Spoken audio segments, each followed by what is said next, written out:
He went on the trail in Iowa not too long ago, but he's not a politician and he doesn't want votes. Lee Cowan meets American picker Mike Wolfe, who is seeking for diamonds in the rough. When Frank Fritz died, Mike Wolfe was holding his hand, but what happened before that was much worse. He used to be a picker in a little town with great dreams. Now he has a TV empire that has made him rich, famous, and loved by millions. How did all he worked for fall apart in just a few short years?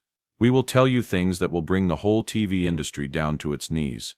The picker who went too far. Mike Wolfe wasn't just collecting old things. He was going through the lost spirit of America. The barns, the cellars, and the junkyards along the route weren't only locations to find old things. They were locations where history spoke softly. And Wolfe, he was the one who paid attention. But becoming famous changes the game in a peculiar manner. What started as a love for things that had been forgotten grew into a machine so enormous and fast that it crushed the soul that launched it all. Before we go on, you should know that the reality of Mike Wolfe's fall from grace is much worse than what viewers watched on TV. And what happened off camera will leave you stunned. He used to be just a child who had to avoid bullying on his way to school. Now he's the face of American pickers, with cameras, book agreements, and merchandising lines. Wolfe was born in Joliet, Illinois, in 1964 and reared by a single mother in Bettendorf, Iowa. He didn't have much, but he had an eye.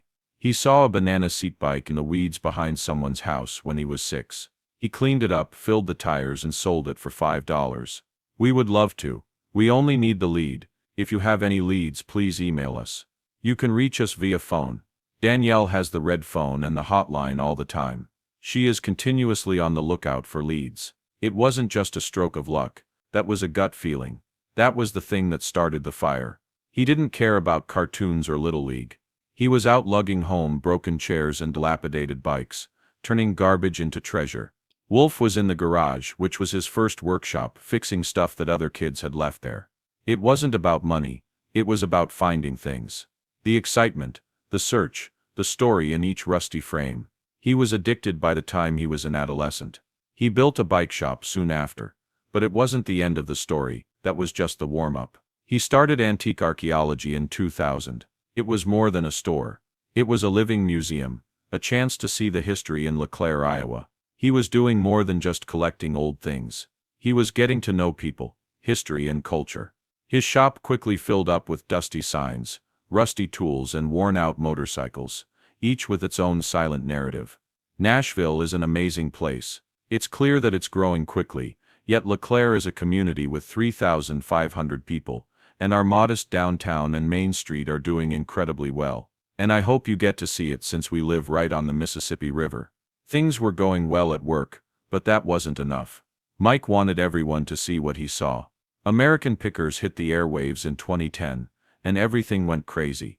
3.1 million people watched that first episode. People who watched didn't just watch, they followed and believed. They were there for every barn crawl and every big win. He had turned his love of picking into a hit show, and all of a sudden he was more than just a picker. He was a brand. But things began to change. It wasn't simply about old things that people had forgotten about. It was about making memories and selling feelings. Telling stories so well that you forgot the camera was there. That's when things got hard. Every great picker has a companion.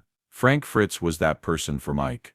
They were childhood pals who became close while looking for broken things. Frank's warmth, humor, and easygoing charm countered Wolfe's drive.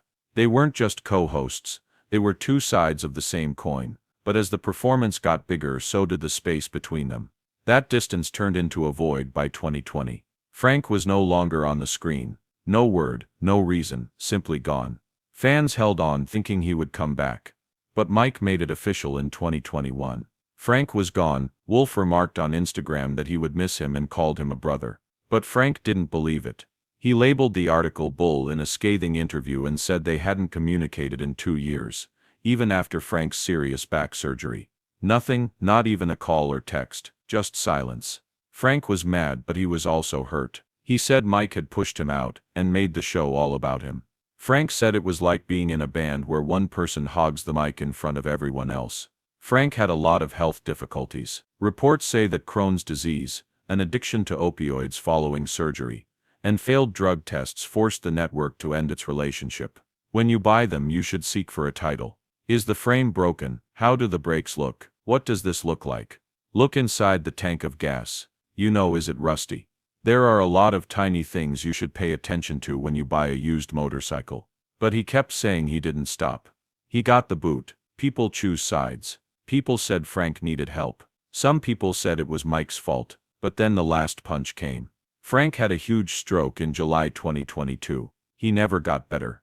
On the 30th of September, he died in 2024 at the age of 60. The demise of a partnership that had once characterized the show. And as strange as it seems, Mike was there holding his hand at the end. Their friendship had fallen apart, come undone and come apart. But in those last minutes, something real was still there. A common history, a shared dream, and the memories of everything they had built together. But it wasn't the end of his problems. Divorce, blowback from business, accusations of planned moments. There were claims that the show wasn't as real as it seemed. People who used to love American Pickers started to ask hard questions. Was it all planned? Was Mike peddling a vision of history that was just too good to be true? Then the Mustang appeared. People thought they had seen it all, but then the unthinkable happened. Cracks in the past that was picked over. The Nashville store wasn't meant to crumble. Not like this. It was more than just a building. It was a shrine, painstakingly put together, famous, and the core of Wolfe's dominion. Antique archaeology wasn't just a place where people bought ancient stuff. It was also a place where people sat in Marathon Village, surrounded by old brick, vintage neon, and a cult following of fans. It's where they went to feel like they were part of something real. But everything stopped in February 2025. There were no lights, no open sign, just a locked door and an unclear reason. There was a leak in the gas. That should have been the end of it. A fluke. There was a hiccup, but people began to ask questions. The official story didn't change, but what wasn't said a lot more. What was the date of the reopening? What was wrong with the man who had based his career on telling stories? It didn't seem like a fix. It seemed like a warning. That's when fans started to worry that the heart of American Pickers had finally ceased beating. It wasn't only the leak, it was all about the timing. The ratings were going down. There were fewer reviews, and for the first time in years, it felt like the story he had been telling America was losing its grip. It's so ironic that a guy who established a reputation on finding beauty in broken objects would do this. His own life was starting to fall apart. 2024 had already done some damage. Frank Fritz was no longer there. Their reunion in 2023 was intimate, calm, and almost like a holy event. Frank and I had never been on camera before we started this, and it was incredibly challenging for us.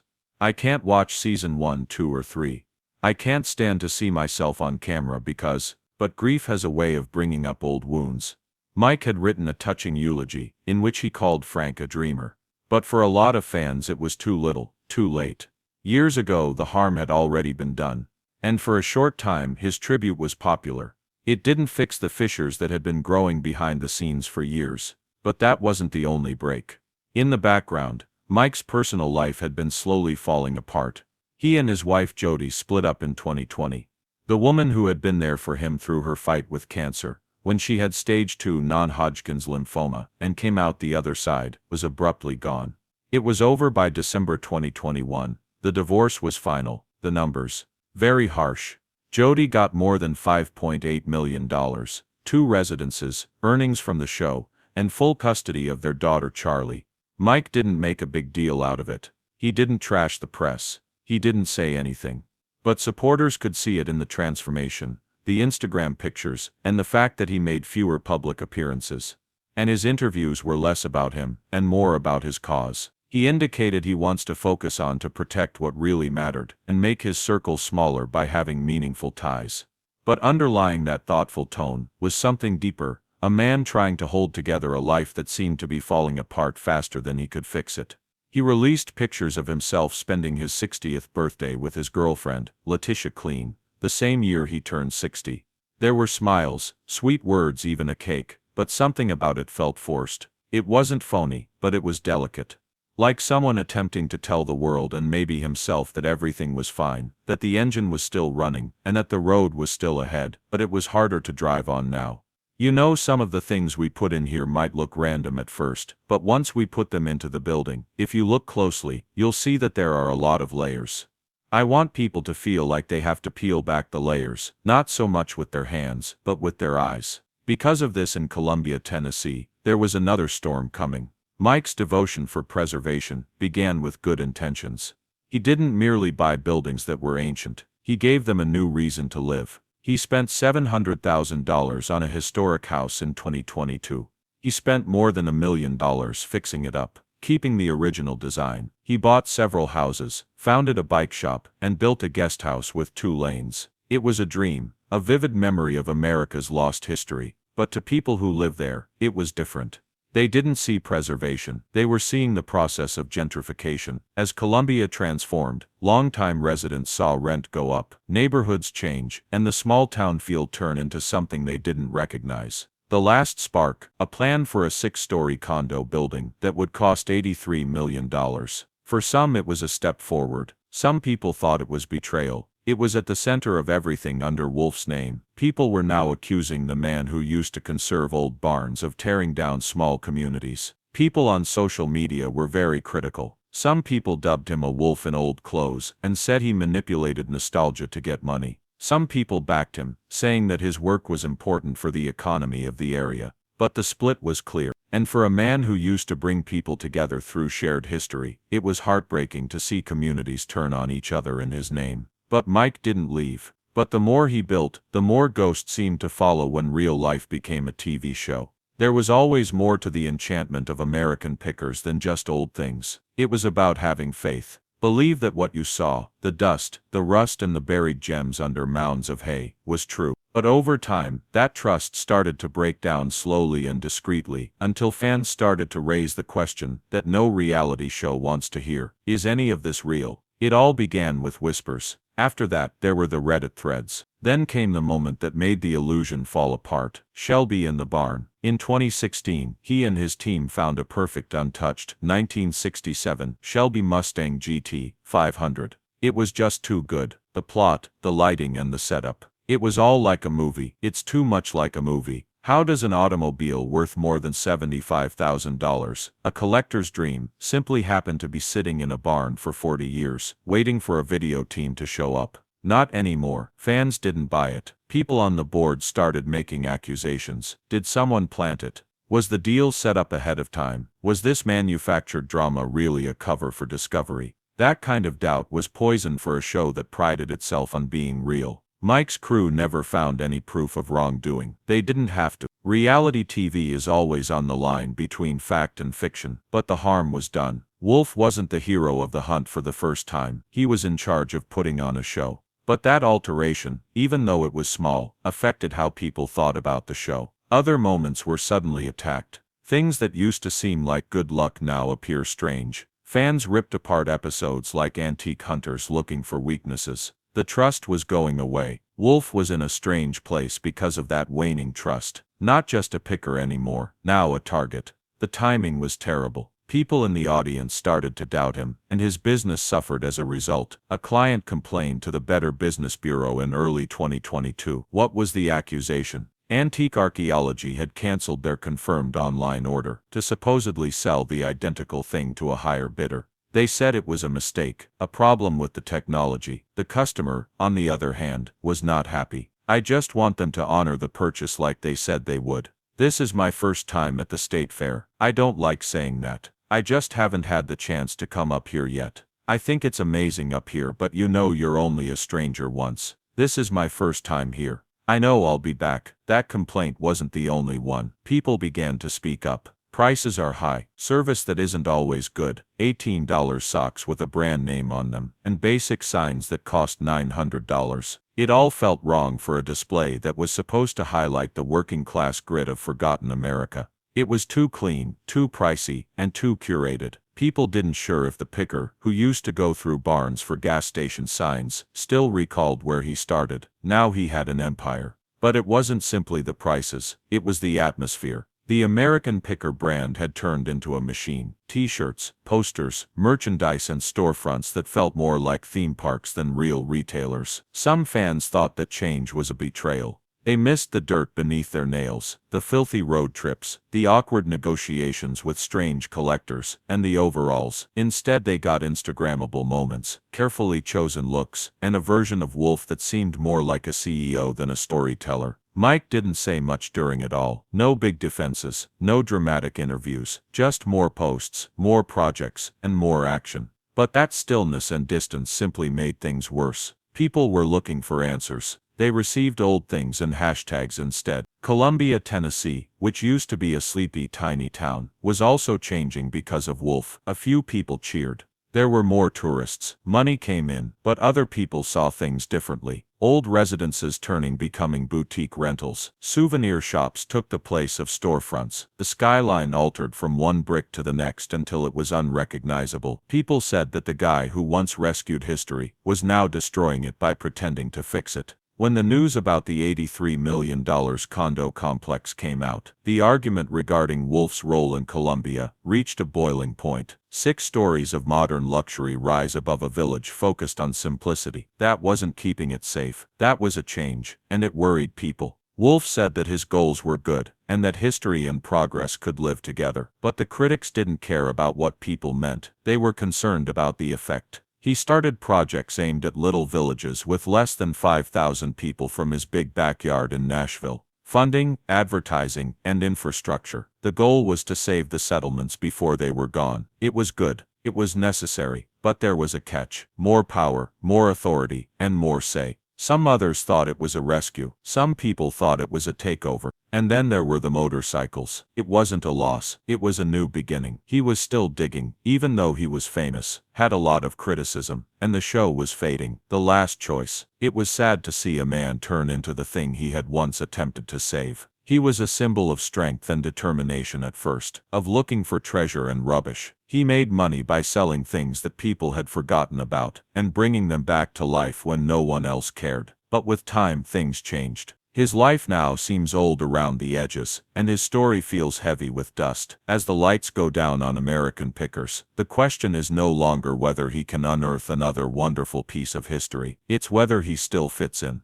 The signals of change are clear. They make a lot of noise. American Pickers said in early 2025 that they would be filming again in South Carolina. The creators asked for new collections and told people to send their best stories, strangest antiques, and most unusual treasures. It looked like business as usual on paper, but this was a risk behind the scenes. A last-ditch effort to bring a show that wasn't getting good ratings back to life. The memories were fading, and what about the audience? They were older now, and tired, could be gone. That's why, even though Pickers was still limping along, he turned his attention to Columbia Motor Alley, 2 lanes, his road trip-inspired lifestyle brand, restoration projects in Iowa and Tennessee, motorcycles, books, teaching kids about history, and the kind of slow, careful work that doesn't need a camera crew to be important. You can hear it if you listen closely, the change from wanting to do something to thinking about it. He turned 60 in late 2024, and that was when things changed. There were no big parties or public events, just a small group of friends, his girlfriend Letitia by his side, a few posts, and a few smiles. But there was a deeper meaning underneath the surface. The road ahead is shorter than the road behind, and for him that meant coming to terms with the decisions that led him here. This place is great, since it brings back memories of being a youngster. We used to make tree forts and subterranean forts when we were kids. Ron has taken all of that to the next level. That meant dealing with the controversy. Fans still fight about whether he saved Columbia or sold it, even now, whether the closing of his Nashville store was actually just a temporary gas leak or a way to get out of the business quietly. If Frank Fritz was really treated fairly, or just moved aside without saying anything.